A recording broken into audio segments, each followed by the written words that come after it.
Like,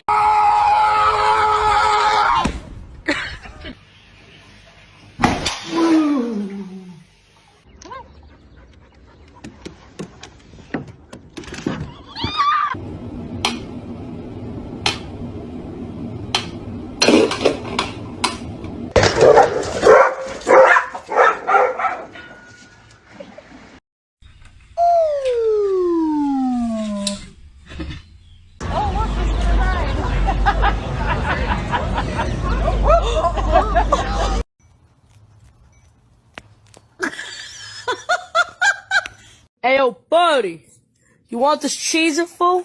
Oh my God! Hey, cut it out!